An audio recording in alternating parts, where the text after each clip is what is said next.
Hello बच्चों, क्या हाल चाल। तो फिर आज हम लोग स्टार्ट करने जा रहे हैं एक नया चैप्टर। उस नए चैप्टर से पहले पहले आपको कुछ बेसिक चीज़ें हैं जो जान लेनी है, जो हम लोगों ने क्लास 7 से पढ़ना स्टार्ट किया है। क्लास 6 में भी कुछ पढ़ा था और क्लास 4 में 5 में उसके बारे में कुछ पढ़ा था। वो आपके सामने है, जिसका नाम है वर्ग, ठीक है, आयत, समचतुर्भुज, समांतर चतुर्भुज, ठीक है, उसके बाद घन, घनाभ, शंकु, गोला, बेलन, ठीक है। तो क्लास 10th में हमको हर एक बेसिक पता होना चाहिए। क्यों?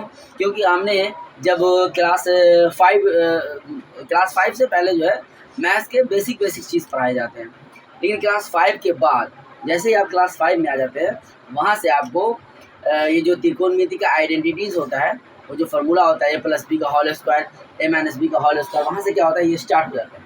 और वहीं से आपका त्रिभुज को किसको बोलते हैं, है ना, वर्ग किसको बोलते हैं, आयत किसको बोलते हैं, घन किसको बोलते हैं, घनाभ किसको बोलते हैं। ये आपका जो क्षेत्रमिति चैप्टर है, जिसमें क्षेत्रफल निकालना होता है, एरिया, है ना, घन आयतन निकालना होता है, पेरीमीटर निकालना होता है, ये सारे चीज़ जो है वो क्या होते हैं, स्टार्ट हो जाते हैं। तो हम लोग अगर जनरली अगर देखें तो क्लास 7 से, है ना, क्लास 6 और 7 से ये जो है ना क्षेत्रफल के बारे में हम लोग जानने लगते हैं, आयतन के बारे में जानने लगते हैं, ठीक है, परिमाप के बारे में जानने लगते हैं। तो बहुत सारी चीज़ें पढ़नी होती हैं। लेकिन अब क्लास 10th में क्या होता है ना, वो सब जोड़ के आएगा। हमने क्लास 7 में पढ़ा वृत्त के बारे में, क्लास 8 में पढ़ा आयत के बारे में, वर्ग के बारे में, क्लास 6 में पढ़ा त्रिभुज के बारे में, है ना, फिर घन के बारे में, घनाभ के बारे में 7, 6, 8 सब में पढ़ते हुए थोड़ा करके। अब क्लास 10th में क्या हो जाता है, एक चैप्टर ऐसा आता है जिसका नाम आ जाता है क्षेत्रमिति। अब उस चैप्टर में आपका उसमें आएगा पृष्ठीय क्षेत्रफल वाला, है ना, पृष्ठीय क्षेत्रफल एवं आयतन। अब इसमें क्या होगा, आपको बहुत सारा फिगर एक साथ मिला करके दे दिया जाएगा। जैसे 8th में क्या था, एक आयत का फिगर हो जाता था, और आयत के फिगर को हम क्या करते थे, बोलते थे कि इसका परिमाप भी निकालिए, है ना, इसका पेरीमीटर, इसका क्षेत्रफल निकालिए, इसकी लंबाई पता कीजिए, इसकी चौड़ाई पता कीजिए। लेकिन अभी क्या हो गया क्लास 10th में आकर के, अब वैसा नहीं होगा। अब क्या करेगा, आपको एक आयत दे देगा, अब आयत के अंदर एक वृत्त दे देगा। अब बोलेगा कि आयत का क्षेत्र, अब बोलेगा आयत का क्षेत्रफल नहीं बोलेगा, अब बोलेगा कि वृत्त जो है इसका क्षेत्रफल, वृत्त कितना भाग को छोड़ दिया है उसका क्षेत्रफल निकालिए। एग्जाम्पल के देखिए, जैसे हम आपको बताते हैं, ऐसे करके दे देगा, बोलेगा कि ये आपका आयत, इसके अंदर आपका एक बना देगा वृत्त। और क्या पूछेगा, ये नहीं पूछेगा आपसे कि आप आयत का क्षेत्रफल ज्ञात कीजिए, वृत्त का क्षेत्रफल क्या पूछेगा, पूछेगा कि ये जो खाली भाग रह गया है, जो खाली भाग रह गया आयत और वृत्त के बीच में, एक तो आयत बड़ा ऐसा, उसके बीच में वृत्त बन गया। अभी जो खाली भाग बचा, ये जो आयत का, बोलेगा उसका क्षेत्रफल ज्ञात कीजिए। ये क्लास 10th में ऐसा नहीं, क्लास 8th में ऐसे नहीं पूछता था, क्लास 7 में ये बातें पूछता था, लेकिन क्लास 10 में हम लोग आ गए, तो हम लोग आयत का क्षेत्रफल पढ़ के आए हैं, हम लोग वृत्त का क्षेत्रफल पढ़ के आए हैं। तो अब यहाँ ये वृत्त के क्षेत्रफल की बात नहीं करेगा, वो जो क्षेत्रफल है, वो जो क्षेत्र बचा हुआ क्षेत्र है, जो क्षेत्र शैडो, वो सब मतलब अलग अलग तरीके से उससे पूछा जाएगा। उसी तरीके से आप घन, घनाभ, जब शंकु, गोला, बेलन वाले में आइए, तो क्लास 9th में क्या पढ़े कि एक बेलन का आयतन ज्ञात कीजिए, है ना, एक शंकु का आयतन ज्ञात कीजिए, एक गोले का वक्र पृष्ठ क्षेत्रफल ज्ञात कीजिए, एक शंकु का पृष्ठ क्षेत्रफल ज्ञात कीजिए, शंकु का वक्र पृष्ठ क्षेत्रफल, ये सब 9th में हम लोग पढ़े हैं। अब क्या करेगा 10th में, अब 10th में बोलेगा कि एक खिलौने का पृष्ठीय क्षेत्रफल ज्ञात कीजिए। अब खिलौने का पृष्ठीय क्षेत्रफल क्या होगा भाई, खिलौने का पृष्ठीय क्षेत्रफल, एक खिलौना कैसा होगा भाई, अब बोलेगा कि वो खिलौना क्या है, एक शंकुआकार टोपी की तरह है ना, जो एक बेलनाकार जो वो है उसके ऊपर रखा हुआ है ना। कभी पूछ देगा कि लट्टू का, ये नहीं पूछेगा आपसे कि शंकु का क्षेत्रफल ज्ञात कीजिए, बोल देगा लट्टू का क्षेत्रफल ज्ञात कीजिए। अब लट्टू क्या होता है भाई, तो लट्टू जो होता है उसमें एक शंकु होता है और एक अर्धगोला होता है। आपसे पूछ देगा कि गुलाब जामुन जो होता है, रसगुल्ला, काला वाला रसगुल्ला जो हम लोग खाते हैं लंबा वाला, बोलेगा उसमें चाशनी का आयतन ज्ञात कीजिए। अब ये नहीं बोलेगा कि स्फीयर मतलब ये जो आपको बोलते हैं गोले का आयतन ज्ञात कीजिए, आपको बोलेगा कि गुलाब जामुन के अंदर चाशनी का आयतन ज्ञात कीजिए, ठीक है। मतलब ऐसी तरीके के क्वेश्चन पूछे जाएंगे जो आपको लगेगा कि अरे ये क्या हो गया, हम तो शंकु, गोला, बेलन का चैप्टर का नाम ये है, क्षेत्रफल पर आयतन। आपसे पूछेगा कि पेंसिल जो है, पेंसिल उसको हम लोग जो छेदते हैं और किसी इसमें रखते हैं, तो जो रखने वाला जगह है उसका क्षेत्रफल ज्ञात कीजिए। आपसे पूछेगा कैप्सूल जो खाते हैं, दवा, है ना, खाते होंगे आप लोग को, बीमार पड़ते होंगे तो एक कैप्सूल आता होगा, कैप्सूल तो सब लोग समझते होंगे, वो बोला है कि उस कैप्सूल का क्षेत्रफल ज्ञात कीजिए।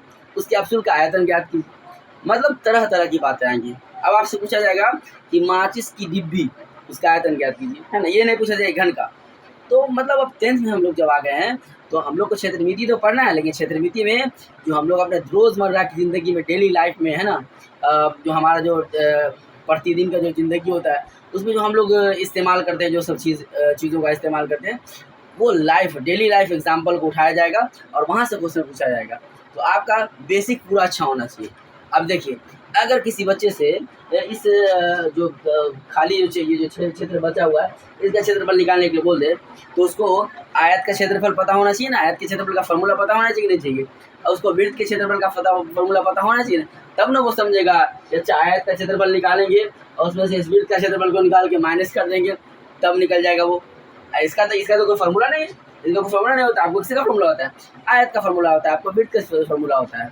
तो बहुत सारी चीज़ें हैं, इसीलिए ये जो वीडियो हम आप ये शूट कर रहे हैं, ये जो आपको बता रहे हैं, इसीलिए फर्स्ट वीडियो में हमने क्या किया, सारे फार्मूला को लिख दिया है।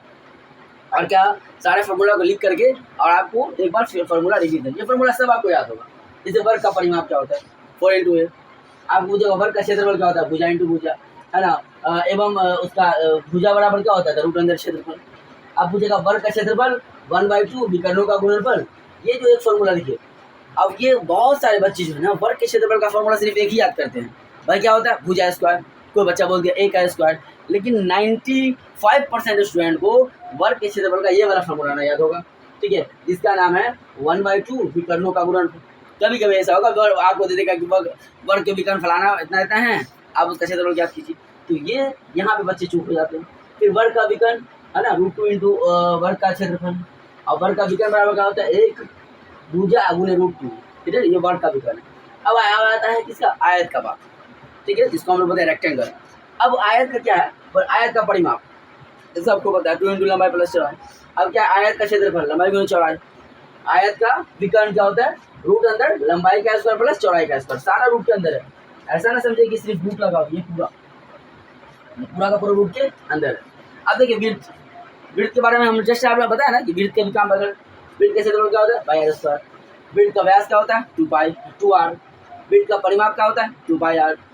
वृत्त का परिधि क्या होता है, πd, या इसको πd भी होता है, और वृत्त का परिधि क्या होता है, 2, या एक बार 2πr लिखा ही हुआ है ना। वृत्त का परिधि दोनों होता है, ये भी होता है और ये भी होता है। जब आपका व्यास दिया रहेगा तो हो जाएगा πd, और जब आपका त्रिज्या दिया जाएगा तो क्या हो जाएगा, 2πr। वृत्त का त्रिज्या क्या होता है, वृत्त का क्षेत्रफल बाई पाई। उसके बाद अर्धवृत्त का परिधि। देखिए अब यहाँ पे वृत्त से ज़्यादा इम्पोर्टेंट हो जाएगा आपका अर्धवृत्त। अर्धवृत्त का क्षेत्रफल, अर्धवृत्त का परिमाप। अर्धवृत्त का परिमाप और अर्धवृत्त का क्षेत्रफल। क्षेत्रफल तो बहुत आसान रहेगा कि जितना वृत्त का क्षेत्रफल उसका आधा क्षेत्रफल, लेकिन परिमाप में आप फंस जाइएगा कि अर्धवृत्त का परिमाप क्या होगा। आप क्या कीजिएगा, पूरे वृत्त के परिमाप को आधा कर दीजिएगा, बोले कि सर हो गया अर्धवृत्त का परिमाप। नहीं, अर्धवृत्त का परिमाप क्या हो जाएगा, बदल जाएगा। क्या ऐसे बदल जाएगा, क्योंकि ये जो वृत्त होता है ये होता है ऐसा, ठीक है, तो इसका परिमाप क्या होता है, इसका परिमाप होता है 2πr। बात खत्म हो गया। बच्चे क्या बोलेंगे, सर पूरे वृत्त का परिमाप 2πr, तो आधा वृत्त जो होगा उसका परिमाप हो जाएगा πr। जाहिर सी बात है ना भाई, 2 से डिवाइड कर देंगे तो हो जाएगा πr। ऐसा नहीं है, ऐसा बिल्कुल भी नहीं है। क्यों, क्योंकि जैसे ये अर्धवृत्त हुआ, ये आधा वृत्त बीटा, तो इसका जो परिमाप में जो है, इसका ये वाला जो भुजा होगा ये भी जुड़ जाएगा, ये जो इसका ये वाला r, ये वाला r। या तो इसको आप लिख सकते हैं ये b, या इसको आप लिख सकते हैं πr + 2r, दोनों बात लिख सकते हैं, ठीक है। परिधि में क्या हो जाएगा, अर्धवृत्त की परिधि में ज़्यादातर हम लोग भी जब शुरू में पढ़ना, मतलब जब 9th में गए थे या पढ़े थे, तो अर्धवृत्त का जब परिधि का बात होता था हम लोग भी कंफ्यूज हो जाते थे, ये क्या बात कर रहा है। अर्धवृत्त का परिधि सिंपल जैसे क्षेत्रफल में करते थे। अब जाहिर सी बात है, आपसे तो पूछेगा वर्ग का क्षेत्रफल क्या होता है, तो बोलोगे भुजा स्क्वायर। बोलेगा आधा वर्ग का क्षेत्रफल, बस भुजा स्क्वायर को आधा कर दोगे, बोल दोगे a²/2। लेकिन वृत्त का क्षेत्रफल पूछेगा तब भी वही कर दोगे, होता πr²। आधा क्या होगा भाई, πr²/2। लेकिन परिमाप में जैसे ही बात आएगा तो चेंज हो जाएगा। क्यों चेंज होगा भाई, क्योंकि ये तो आधा परिधि हो गया, आधा परिधि ये हो गया, और परिधि में क्या जुड़ गया, परिमाप में इसका क्या हो गया, इधर भी तो ये भी तो इसका परिमाप ही हो जाएगा ना, ये वाला परिमाप। तो इसको यहाँ से यहाँ तक हम लोग क्या बोलते हैं, डी भी बोलते हैं, डायमीटर भी बोलते हैं, या इसको यहाँ से यहाँ तक r, यहाँ से यहाँ तक आते हैं, इसको 2r भी बोलते हैं। ठीक है, तो दोनों चीज़ लिख सकते हैं। ठीक है, अब आगे बढ़िए, देखिए देखें लिखा ना, अर्धवृत्त का क्षेत्रफल बराबर क्या होता है, पाई स्क्वायर बटा 2, सिंपल क्षेत्रफल में। अब आते हैं हम लोग क्या चीज़, समलंब चतुर्भुज। अब भाई समलंब चतुर्भुज से संबंधित क्या है, समलंब चतुर्भुज का क्षेत्रफल क्या होता है, 1/2 समांतर भुजाओं का योग गुने ऊंचाई। अब परिमाप क्या होता है, सिंपल है, देखो अगर हम लोग 2D डायग्राम की बात करते हैं और परिमाप निकालने के लिए बोलता है, तो परिमाप सिंपल याद रखो, परिमाप किसी का याद उद रखने की जरूरत नहीं है, बच्चा वैसे रट लेता है, जान लो उसका सब जितना भुजा होगा ना सबका सम, चाहे कोई सा भी क्षेत्रफल, मतलब कोई सा भी फिगर हो, आयत हो, घन हो, घन मतलब आयत हो, सॉरी आयत हो, वर्ग हो, वृत्त हो, या फिर समचतुर्भुज हो, समांतर चतुर्भुज हो, समलंब चतुर्भुज हो, कोई चतुर्भुज हो, बस उसमें क्या करना है, सभी भुजा का उसका सम हो जाएगा, और उसमें जितना भी भुजा रहे। अब जैसे यहाँ पे बताया, फॉर एग्जाम्पल के लिए बताया कि परिमाप जो होता है a + b + c + d होता है। अब भाई समचतुर्भुज से संबंधित सूत्र है क्या क्या है, समचतुर्भुज, समचतुर्भुज क्यों बोलते हैं, इसकी चारों भुजा से बराबर, बस ये बात है। उसका होता है आधार गुने ऊंचाई। समचतुर्भुज का क्षेत्रफल क्या होता है, 1/2 पहला विकर्ण गुने दूसरा विकर्ण। ठीक, समचतुर्भुज का परिमाप क्या होता है, 4 गुने भुजा, 4 गुने भुजा, समचतुर्भुज की चारों भुजा क्या होती है, बराबर होती है, उसकी 4 गुने भुजा लिख दीजिए, है ना। अब देखिए यहाँ पे बोला घन की बात आ गई, घन क्या है भाई, घन का पृष्ठीय क्षेत्रफल 6a², घन का वक्र पृष्ठ का क्षेत्रफल 4a², घन का आयतन a³ और घन की भुजा की लंबाई a = √3 जब आयतन दिया रहेगा तब। ये तो घन की बात आ गई, ठीक है। अब सुनिए बात, ये देखिए हम लोग अभी तक जो क्लास 9th में 10th में इसका सारा बेसिक पढ़ चुके हैं। हमको ये पता है कि घन किसको बोलते हैं, हमको ये पता है कि घनाभ किसको बोलते हैं, घन किसको बोलेंगे। घन के लिए सिंपल बात याद रखिए कि वर्गाकार सतह से मिलके, वर्गाकार फलक से मिलके जो 3D डायग्राम बनता है, जो सॉलिड फिगर बनता है, वो होता है घन। ठीक है, आयताकार सतह से, आयताकार फलक से मिलके जो डायग्राम बनेगा, जो फिगर बनेगा, जो सॉलिड बनेगा, वो क्या हो जाएगा, आपका घनाभ हो जाएगा। अब बेलन किसको बोलेंगे, अगर कोई वर्गाकार पेपर है उसको गोल मोड़ दीजिए, जैसे ये मार्कर हो गया, पेपर को फोल्ड कर दीजिए। ये चैप्टर जो है ना आपका घन, घनाभ, शंकु, गोला, बेलन, मतलब जिसमें ये आयतन पृष्ठ से पूछा जाएगा। मैं आपको 3D फिगर ला के दिखा के बताऊंगा।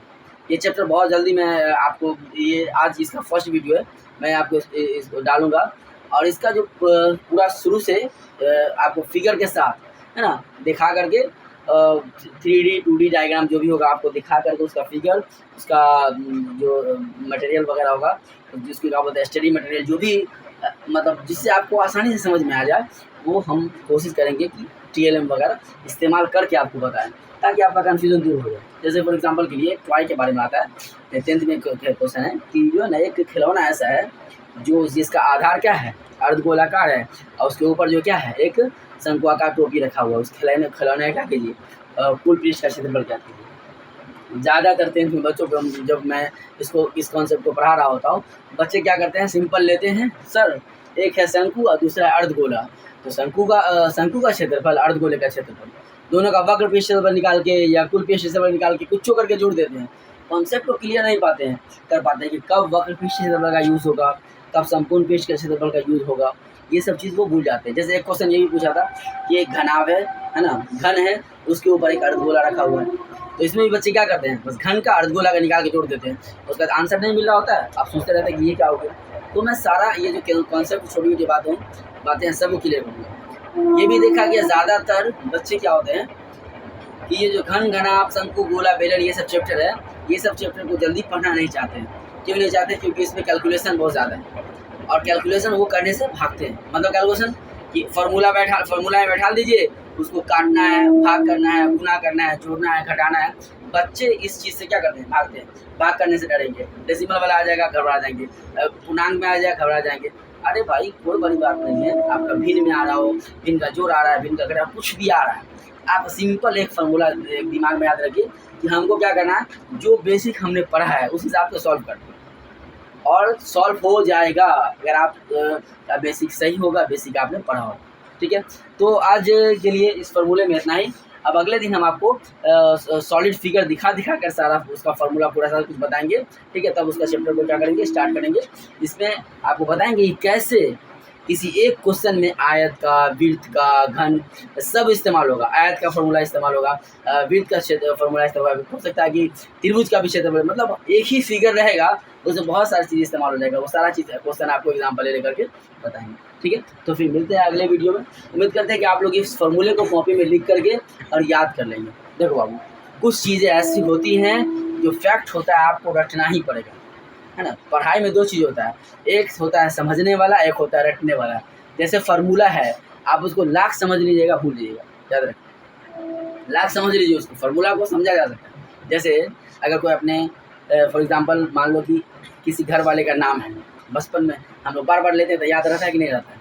अगर कोई समझा दिया होता है कि देखो ये चीज़ का नाम होता है, तो कुछ है जो फैक्ट है उसको आपको याद कर लेना है ना। कि जैसे कि वृत्त का क्षेत्रफल, ये फैक्ट एकदम फिक्स है, इसको याद ही कर लिया जाए, है ना। इसमें कुछ समझने वाली बात नहीं है। हाँ, समझने वाली बात है, जो आपको टीचर पहले समझा देगा तो उसको समझ करके याद कर ही लेना है, विदाउट याद किए। जैसे कि किसी भी चीज़ का वैल्यू है, अब जैसे पाई की वैल्यू है 22/7, अब इसमें कुछ समझने वाली कोई बात नहीं है, आपको याद रहना चाहिए कि पाई का वैल्यू 22/7 होता है और पाई का वैल्यू 3.14 होता है ना, 3.14 होता है। ये बात आपको याद रखना है, या हर हाल में याद रखना है, नहीं याद रखोगे उससे नहीं बनेगा, ठीक है। तो मिलते हैं नेक्स्ट वीडियो में, ठीक है। अभी के लिए आप इसको क्या कीजिए, याद।